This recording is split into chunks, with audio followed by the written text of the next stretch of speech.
Okay, welcome to the Node Foundation TSC meeting for the 30th of June 2016. And today we're going to do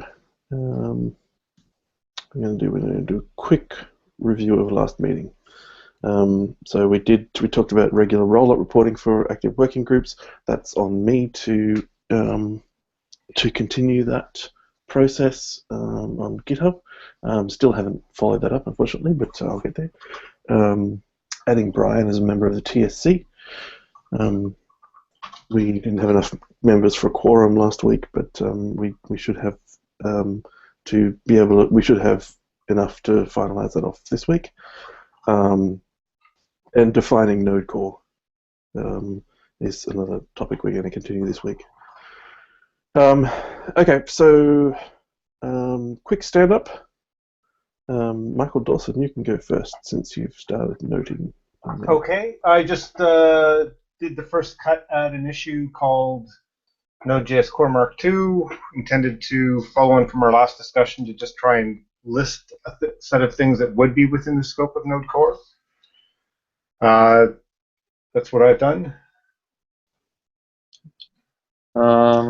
I did something very small. So William, forget his last name, Kaplika. I can't pronounce it. Anyways, William submitted PRs to all of the repos in Node.js, the Node.js org to update the DCO. Forget what that stands for. The DCO to version 1.1. And I merged the last of those to the dev policy repo like earlier today, I think. So that's done now.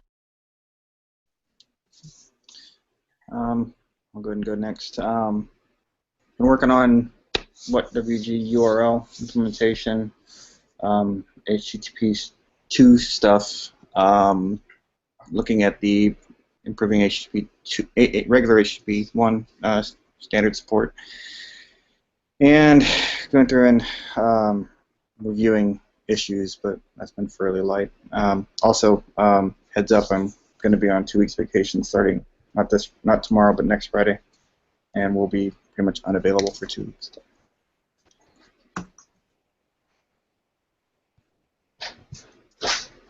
Brian?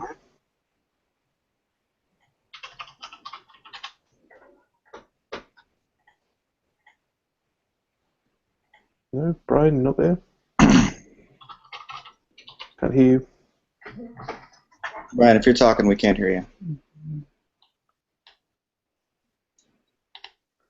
And while he figures that out, so one thing that I did was the security release, and even though I didn't do all of the releases, I only did 10 and 12. Just realizing how much time it takes to get those things ready in terms of getting the messaging out there, making sure all of the things are all lined up that we need to do. I really need to document all of those steps that I have to go through to make that happen, just so that it can be reproducible by others and shared a bit more. But they're actually a lot of work to make sure it all works. When we do have a couple of CVEs that don't have any data in them upstream, and they should do, but we need to. We seem to have trouble getting them updated, so I need to figure out what the process is to make sure that they get updated. So that's kind of odd. Foundation board meeting this week. There was a proposal presented by Faros and Ashley, who are the individual member representatives. They presented a proposal for a community fund, a community. I can't remember exactly what it's called, but that was an interesting proposal, which is basically setting up a fund that could spend small amounts of money on community activities, just to support things that are difficult to find money for. So things like food, if you were getting together with other collaborators to do core work or spending money on to help spin up a node school or things like that. And so that's I think that's a positive idea, and more details will be coming on that soon. Hopefully, that will become public, and people will be able to comment on that publicly and refine the idea a bit more. That's it from me. Brian, do we have you yet?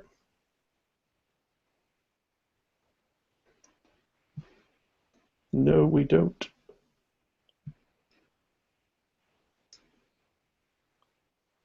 No audio, Brian. I'm sorry. And watch this week. If you want to put comments into oh, he's left. Okay, trying to rejoin. Yeah, he'll come back, I'm sure.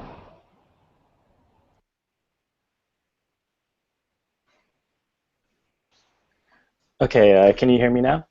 We can. Yes. All right. Just a couple restarts, new mic, and all right, we're good. Teleconferencing. So the update from my end, not a whole lot. I've been traveling a lot, as has a number of other people. One thing we did have in the inclusivity working group, though, we did have a member that needed to step down, so we kind of went through the offboarding process on that. But that's about all I've got on my end.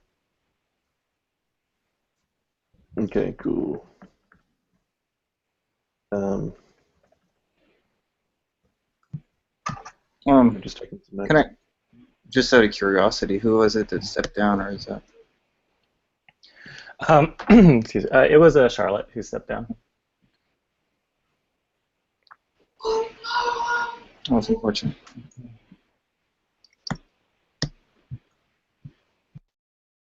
Which, this is something that we expect to happen just with the inclusivity group, because it's not quite as much typical type of coding work where it fits into the job. So it's just kind of people doing it in their own spare time.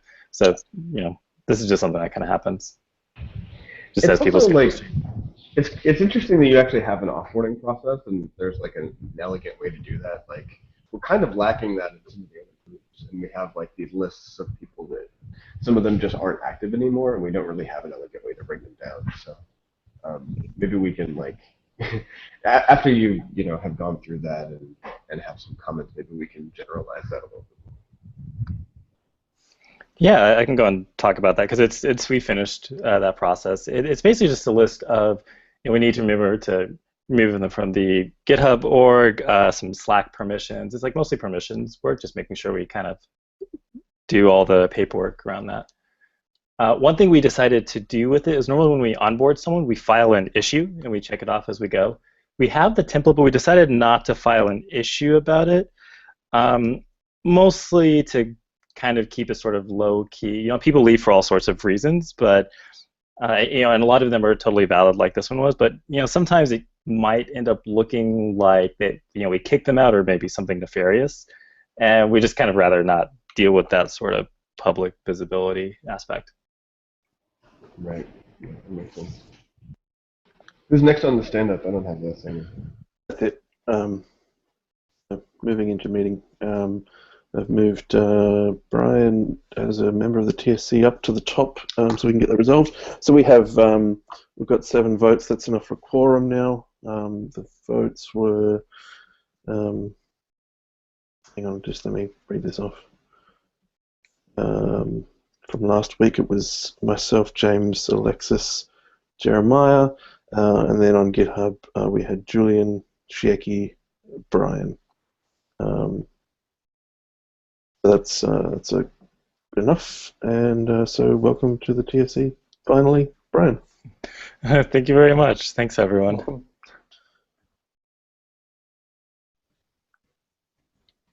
I'm taking notes. I'm going to be a bit slow here.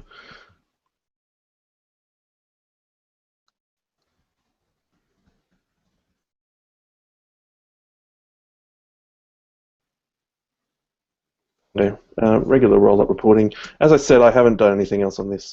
This is just one of those tasks that I haven't been able to get to, but I was going to continue this on GitHub. We have some notes from last week. Unfortunately, the meeting notes are not fantastic. just because I'm having to take them while talking. But there's enough notes in there about what the ideas that we came up with, so I'll post them to GitHub and get that rolling. I have had a bunch of questions about the overlap between what this is and what Jeremiah's been posting with the weekly working group stuff. So while I think it's quite clear that the difference, we just need to clarify. I think that this is about letting the working groups speak for themselves, and it's not necessarily just about the activity that they've been doing, but it's things, there's bigger picture things and future things, and it's also a lot less frequent. So there's that. Any other comments on this? Just one small one. I kind of mentioned to some other folks at Microsoft that this was in the works, and everyone thought it was an awesome idea. So was that. Cool. Okay, defining node core is our fun one. This Michael Dawson, do you want to tell us a bit about what you posted in issue number 113 and some of the progress that you've made there with William? Because we haven't really had any other engagement in there, unfortunately.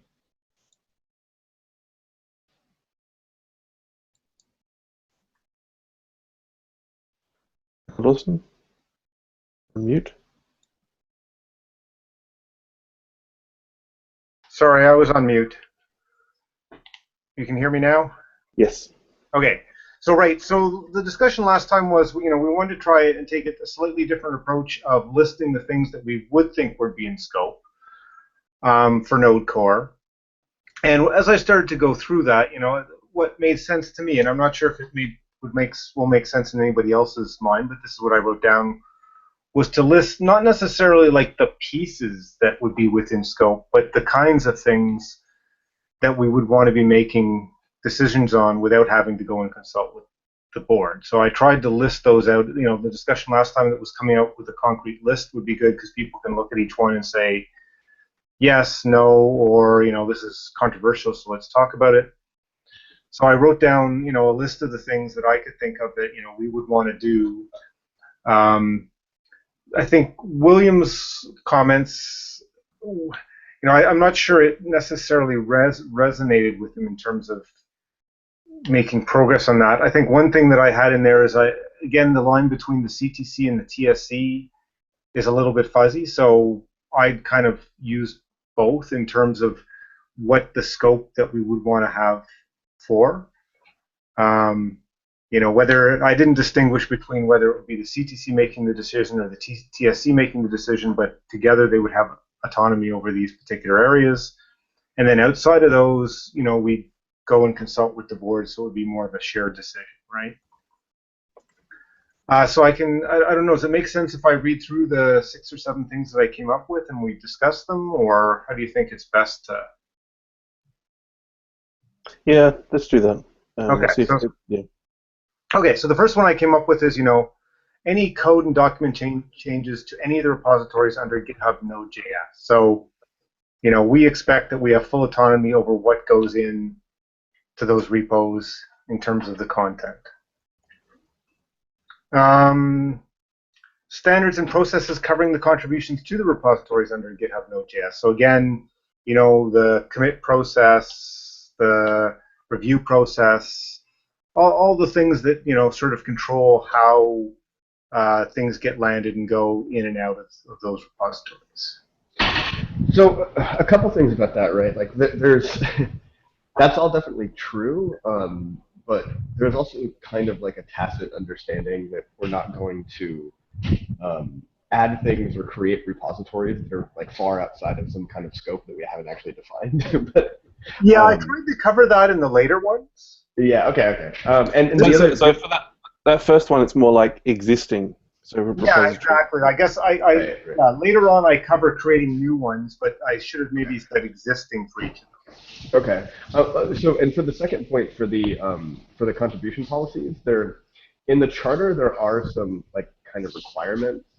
In particular, it says that like the TSC can be dominated by a single company. And I think that there's also some kind of tacit understanding that the contribution policies that we create in all these other repos are set up in such a way that like one company or one person can't take them over. That's like the only real restriction that we have as far as the charter goes. Right. So you're saying that like if the TSC wanted to change that through vote, they should consult? No, so I think it probably just needs to be language about how we have autonomy there, except where we're dictated by the charter of the foundation, like within the bounds of that charter. Yeah, except as constrained. Sure. Okay. The next one was, infrastructure and build tools for components built from those projects. So again, we have autonomy over what tools we're going to use to build, what infrastructure we put in place. I guess unless we want money from the foundation, in which case we would probably be going to the board to ask for that. So in this case with build tools, would that include JIP, for example? I think I try and cover, I think I may be more specific than the others, but in terms of the decision to use JIP or not, yes. Okay, so it's like a decision of which tools to use, but not necessarily over the tools themselves. Yeah. Yes, and that's where I expand in the next ones. It's like we can decide what we use, but that's different from saying we're going to bring JIP into the foundation. Okay. Yeah, it's a bit fuzzy here though, because there's tools that we make sometimes. So we actually create new projects. Right, and I did try it. I do have a coverage for that down below that says we're allowed to create new things. Okay, so this is sort of tools and infrastructure that we use, not that we the usage of those build tools and infrastructure. It's not the ownership of them or necessarily. In this case, it's the usage of it, not bringing it into the foundation projects or not. But and I guess with the next three, try and narrow this down. But that could include, in pulling it into the node dependencies like we've done. But that's still different from bringing the project itself into the foundation, right? Hmm. Like OpenSSL, we could decide to say we're going to use. I know there's a discussion about LibreSSL. We could make the decision that we're going to use that instead, create a copy of that in our dependencies, and that's still far different than trying to say we're going to bring LibreSSL under the umbrella of the foundation. Yeah, we wouldn't want to, for example, bring Jenkins under the foundation. Right.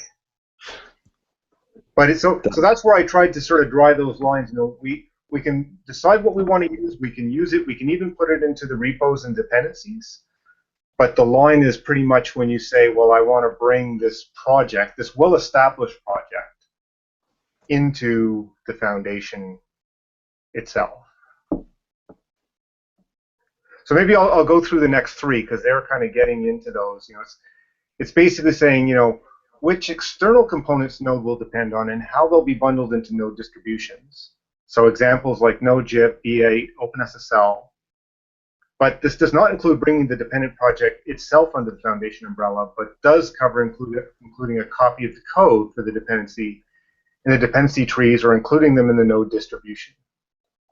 So the latter one is like NPM. We could choose to take other Node modules and bundle them in what we ship. But that's still different from bringing NPM itself into the foundation. The next one is then, creating new repositories. So like you said, we often create new stuff. So we could create new repositories under GitHub Node.js and building new code components in these repositories that may or may not be shipped as part of Node. And this is different than moving an existing project community under the foundation umbrella and adding it to the GitHub Node.js. And I think that's substantially different because an existing project would bring potentially different committers, a whole bunch of different work, different processes. Whereas if we're just creating something ourselves, we could have created that in one of our existing repos, but for logistical or whatever reasons, it makes sense to create a new repo to do that work. So, do we need to bound ourselves there so that we're like, somebody decides that they want to make a new repo to create a new front-end framework? Right. I guess yeah. So that's what place where I think some additional constraint or wording does make sense. I think another thing here, like here's one that's going to be really difficult to define for because it's a totally reasonable thing for us to do, but also is like probably out of the scope that we want to define, which is like a Jenkins replacement, right? Like if we started working on a Jenkins replacement, would we do that in the Node.js org or would we do it somewhere else? Right? And there's there's good arguments for both, right? Like having the IP protection and a lot of the other foundational stuff is really important if it's going to be critical infrastructure. But it's also like widely out of scope for what we want to have the project and the CTC be responsible for. Right. Yeah, I think I'm probably the leading person on that sort of idea. Now, the only thing that I would comment on there is anything we would build would really not be like Jenkins alternative. It'd be a lot more specific to our setup and our needs. But it's still definitely quite a large undertaking. Yeah. I would hope that if we went down that path and created something that was of value way beyond Node, that we would have an existing pattern set up where we know our bounds and we look at it and we say, well, this thing's sort of bigger than we are now, so let's consider moving it to a different home. Or we would have that discussion about how logical it is that it belongs. But we do have to think of the situation where a few years down the track this stuff happens and none of us here are involved. So we've moved on. So we need to be thinking about the future so that we set this thing up so that the language continues the culture rather than necessarily hoping that the culture continues itself. Is this something that we may want to create some processes around?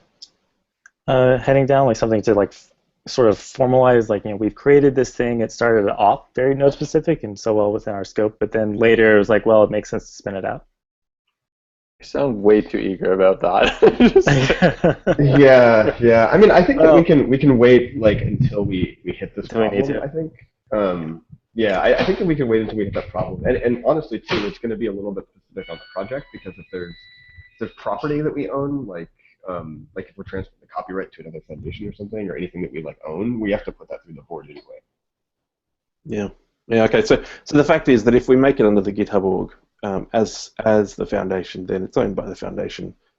So yeah, that would require a discussion with the board anyway if we wanted to do something with it. So therefore, yeah. Okay. For now, then let's leave that as is. Okay.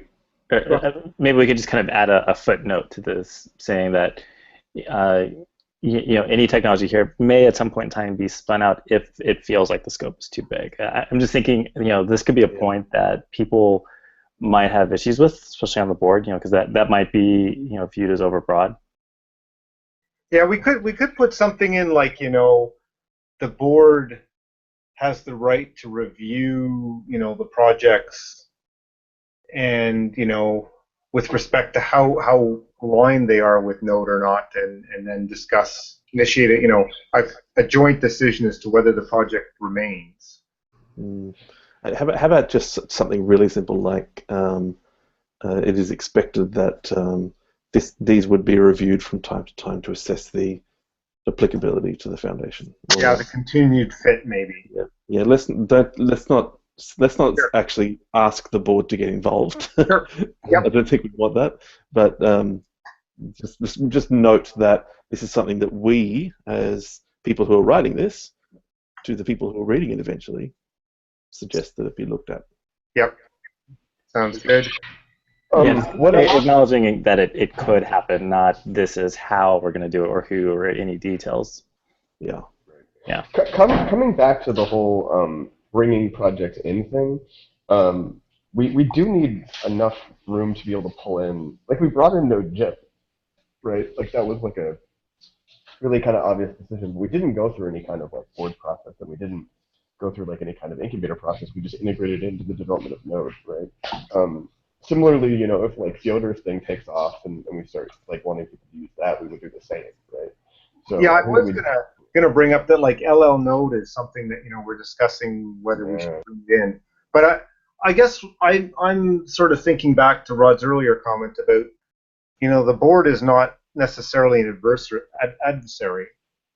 In those kind of cases, it may just be that we say, well, we want to bring in this existing project. Oh, well, actually, all the contributors are Node people. It's actually very closely aligned with Node. There's only like 3 contributors. We just want to bring it under Node.js. And I'm thinking they'll just say yes. Yeah, that's totally true. I just I struggled because I was thinking about this for a while, and I struggled to find a way to write this where we could easily bring in something like Node.js without bothering the board, but wouldn't be so broad that we could like bring in V8 or Chakra as well. And that's where I think it's just going to be tough to nail that down, right? Yeah. So I mean, like, there's a lot of stuff that's integrated into core development that, like, could reasonably ask to come into the foundation, and some of them we do want to put through the board, and some we don't. Here's a concrete example we can actually use to think this through. Felix Reisberg from Microsoft made that Windows Build Tools project. So that's just a way of headlessly installing Visual Studio C++ or the build tools anyway, and Python, so that you can have build tools on your Windows machine. So that's under his personal GitHub. It's his project. Say this becomes important enough to Node.js that it's like essential part of Windows Node development, and we want to, we work with Felix and take it into the foundation as something that we are concerned about, and it's in our org. What is that process? And is that reasonable? Like, would that fit under these rules, or would we have to go to the board? Or I think in that case, the way it's written, we would have to go to the board. But I guess I was thinking I wasn't worried that that's going to be so often, or that they're going to say no in the reasonable cases.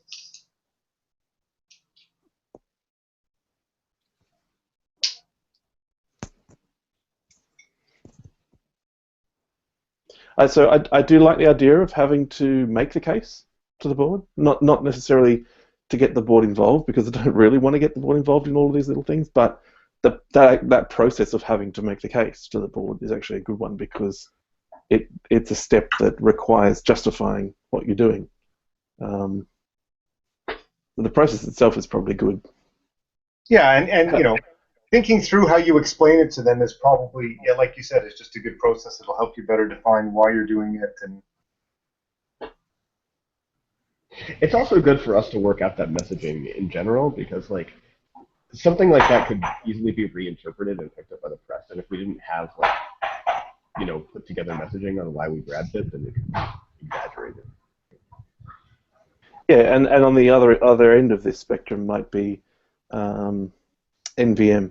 So these discussions about Jordan's wanting to consider putting NVM into the foundation. That one's a little less clear, because it's got competition. It's not necessarily directly within our scope. It's a little bit fuzzy. So having to make that case would be an interesting process, like having to write down why would we bring this in. Would be a very healthy thing to do, rather than just making that decision and it being done.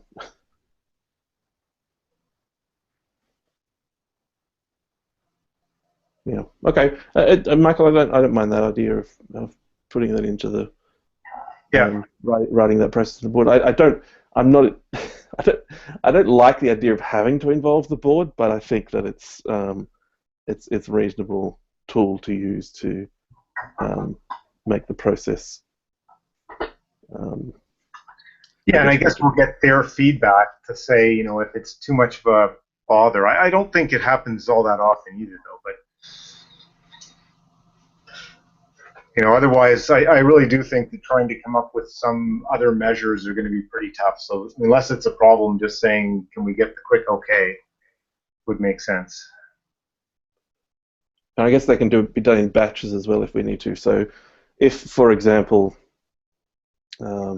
we had an express-like situation where we wanted to bring in, a whole org into the foundation that had 100 Yep. different repos under it, we could do it in a batch and Yes. have to justify it that way. Yeah, I think it's it could easily be, here's the 10 we want to do, or 100 or whatever, and here's the reasons, here's the scope. I mean, I suspect that it's going to be pretty easy for them if it's a small thing where it's like, there's 20 files, 2 contributors. It's probably pretty easy to make the case you need a couple paragraphs, right? If it's bigger thing like Express, you're going to have to do more work, and that probably does make sense, right?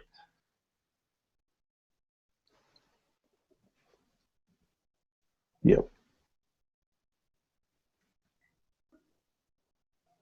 So you had one more point. Yeah, the last point was, the overall technical direction for Node. So it includes all the top-level direction as well as decisions on which specific features will be included, excluded, where to encourage contributions within the community, as well as all aspects of how the technical direction is managed.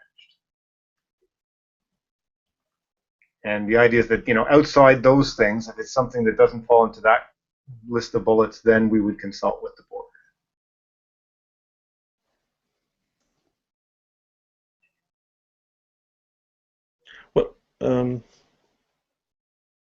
What wouldn't fit into that scope then, in terms of? Well, I think it doesn't say that we can bring external components in, so that doesn't fit in there. If we wanted to go and, I guess, spend money on buying hardware, I'm just trying to think, like, technically, I'm hoping that the way it is, nothing technically oriented should be excluded. Other than, the ability to bring in external projects. In terms of business things, it doesn't really list very much about, sponsoring conferences or anything like that.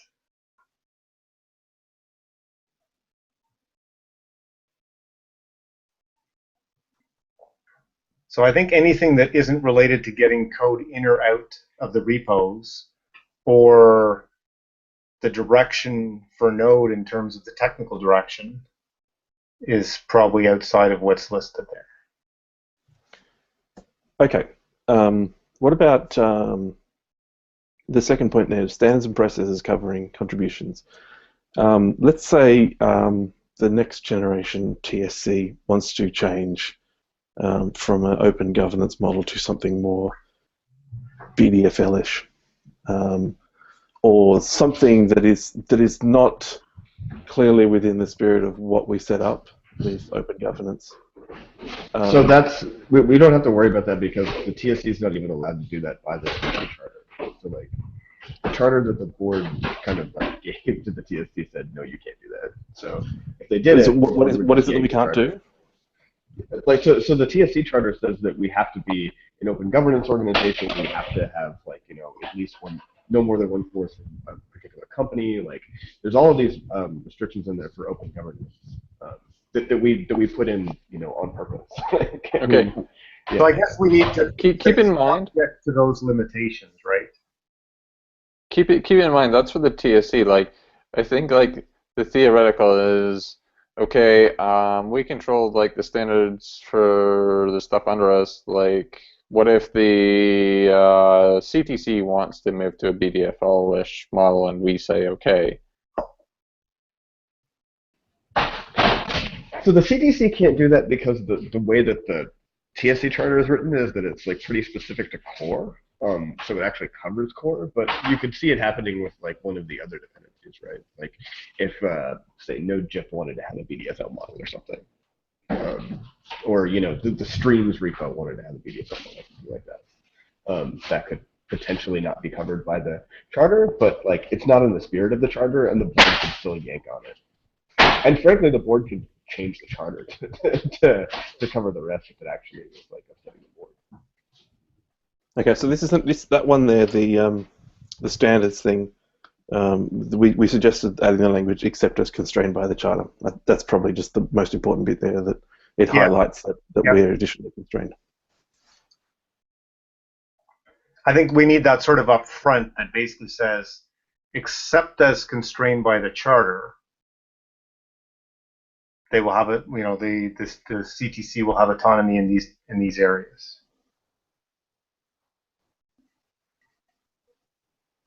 Yep.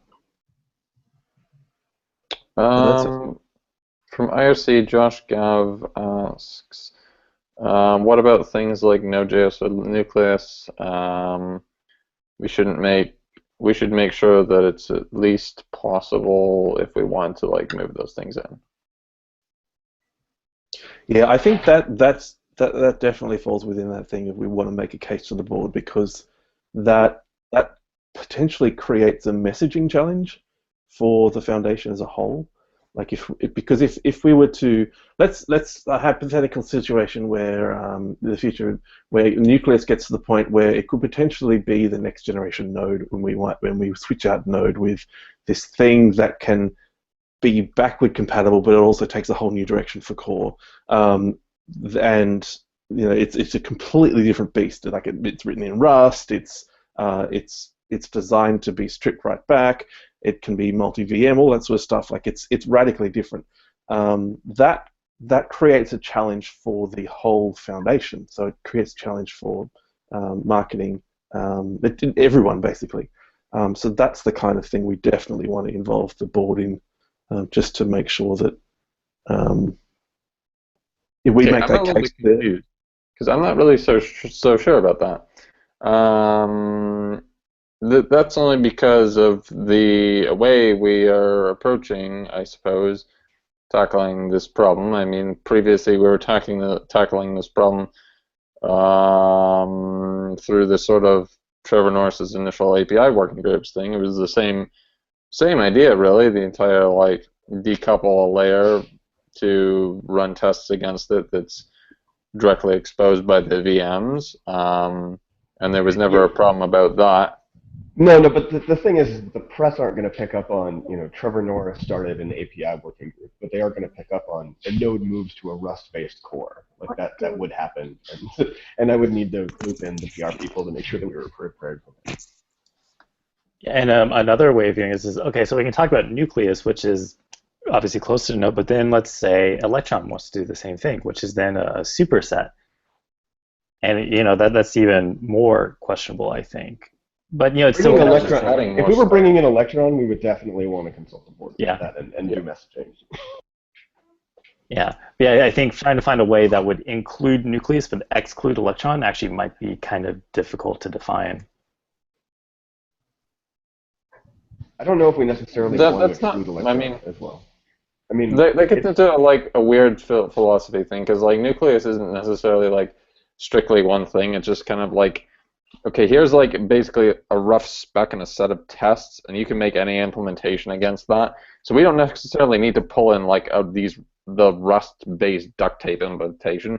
We could have like the pseudo spec that VMs can test against. They can make their own things wherever, and we can have like whatever when we ship with core. Okay, well, so but that would be then using Nucleus rather than bringing Nucleus into the foundation, which would be two different things. Not necessarily, but so if we bring Nucleus into the foundation, then all that stuff comes. Not necessarily. How so? If you read up on like the Nucleus project, the way the current GitHub structure is set up has like the duct tape implementation in it. But the reality is, like, the main thing that's actually like Nucleus is essentially the test suite and the specs, and anyone could theoretically write an implementation against that. In our case, that would probably be a V8 written implementation that we would have to maintain anyways if we were going to do this, or a sort of other API layer Trevor Norris style thing. be very, very similar. If we committed to that path though, so like if we committed to the path, not that we have a branch and we're messing around with it, but if we committed to that being the future of the project, we'd want to message that and use the foundation resources to message that and tell the board about it anyway. Because that's a pretty I don't really disagree. I find it weird. I think we're like a little bit too far down this kind particular rabbit hole as it relates to the scope of this particular document. Yeah, I think there is an important distinction between using something and bringing it in, bringing the ownership in, and even if we were to like take ownership of Nucleus and strip out those things that we don't like the duct tape implementation, for example, it's still taking ownership of something new, and it creates challenges for the whole foundation that we just need to make sure we're all in sync with. Like having to trigger that conversation is the point of that. That it's not so much about getting the permission. It's more about having a process in place that ensures that we're all in sync and we're all working together. Doesn't that still mean like the board needs to vote on it though? It would do, but having to have that step in there forces us to be very clear about what we're doing and why we're doing it. And if we can't justify to the board why we're doing it, then we probably don't deserve to have it in anyway. Like if we can't make that case. Is it true? So, and if we end up with a hostile board in the future, then we're screwed anyway. So. Yeah, if it's really that adversarial, then. I'm going. I mean, if it gets adversarial like that, then that's I don't think any of us are going to want to be here, and there's something more fundamental to be fixed there, basically. I think there's also a distinction that needs to be made between like something that we want to update the board about or loop the board into, and something that we like literally need a new board resolution in order to do. Those are very different. Yeah, in this case, it's almost like we want their okay. I don't know that it needs to be a vote or whatever, but maybe that's the only way they can officially give an okay. I think it is. Okay. Because some of the small modules. Okay. Go ahead. So I think that this is what how you have to put these terms, right? Is that the TSC charter is written in a pretty liberal way, and it basically gives the TSC a pretty huge amount of autonomy and the ability, really, without going back to the board, to bring in something like Express. Now, the board probably should have been looped in on that just as a matter of course, right? Like we should have looped them in and let them know, but we wouldn't have had to pass a board resolution at that point either. And in terms of like documents that we want to create within the TSC for the TSC's own kind of health and housekeeping, a step where we want to bring this to the board and make sure that we have their buy-in is very different than we need a new board resolution in order to do. Right. So maybe it's we need to make them aware, and unless they object, it can go forward. Yeah, I mean, like, so for instance, if we were taking on copyright of something, we would have to have a resolution. Like if we're taking on property and the foundation was taking on that property, like we would need a resolution, because that's the only way that the board can officially like decide to take the foundation itself can decide to do something. But like looping them in because we created a new repo or because we're thinking about bringing in a project that that we're not doing any reassignment on, that's kind of different, right? Like we actually don't take over the copyright assignment right now, so we kind of get out of that.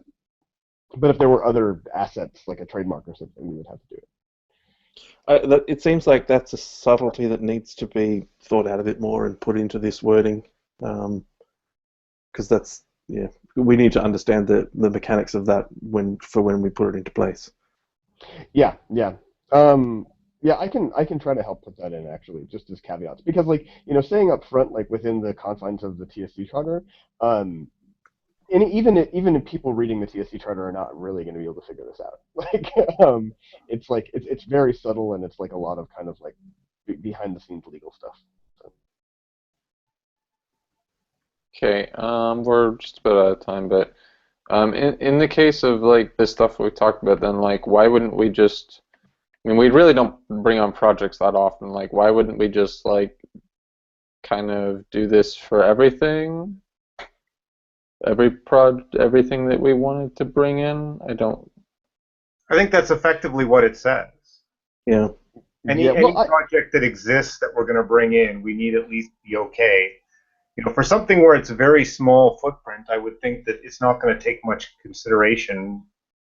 We don't need to write up a whole lot. If it's a big footprint, then obviously there'd be more discussion and justification. Well, okay, so keep in mind that the board may fall back to quarterly meetings at some point, so there could be up to a 3-month turnaround time to go to the board for something, if you wanted to prepare for the meeting and not use the mailing list for it. If it was urgent, we could do it via the mailing list, couldn't we? Yeah, exactly. Certainly waiting 3 months sounds like we'll want to come up with a way to avoid that, I think. Yeah, and I mean, like we're not there yet. Like we have monthly meetings right now, so the most is like a month. But I mean, for instance, like we create new repos pretty often. We don't want to go to the board to create new repos, right? Well, So no, we can do that. Yeah. I know that's what it says. I'm kind of calling out that like that's why we put that in. Yeah, and if we want to be able to quickly pull in another repo, we want to have similar language that allows us to do that without going to the board. Right? Okay, Michael Rogers, can you go to issue number 113 and put in some language with some of this caveat wording about ownership versus reassignment versus etc. The stuff that you're talking about here. That would be helpful. Sure. What was suggested was maybe, do we need to make a pull request? Like I did it as an issue because I wasn't sure how close it was, but if we think that this isn't so far, we could create a pull request and then people can comment more easily that way. Michael, that's up to you. I think if you think you've got enough content here to turn into a document, do it that way, and then we can refine the wording down. The document doesn't necessarily have to land, but we can do it through that way to refine the wording and then figure out where the document goes after that. Yeah, it's really up to, do people think it's easier to comment through the PR tools and stuff, or is just commenting on this issue? Like, to me, it doesn't bother me either way. Well, I think the way you started off is fine because it's more general, but now that we're getting down to specific language, it might be appropriate to turn it into something that can be commented on. Tomorrow and Monday's a holiday, but Tuesday I'll turn into a PR and submit that. Okay.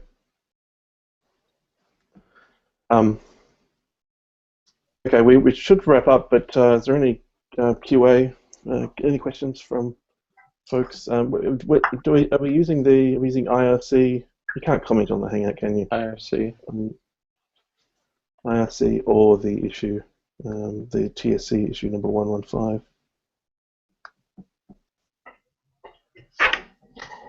And the IRC channel that we're in is Node-dev.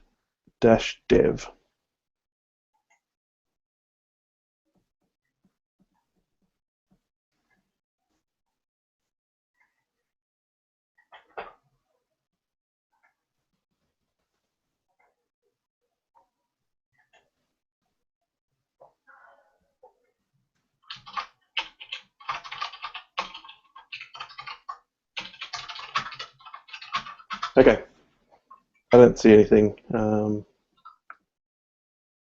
Just reload the issue. Let's close out. I've got just a quick bit of private business after we turn off the recording. So thanks everyone for listening, and thanks for being here, those of us that are here. And thank you, Brian, for being our new member. Yep, thanks everyone. All right. Bye all. Later.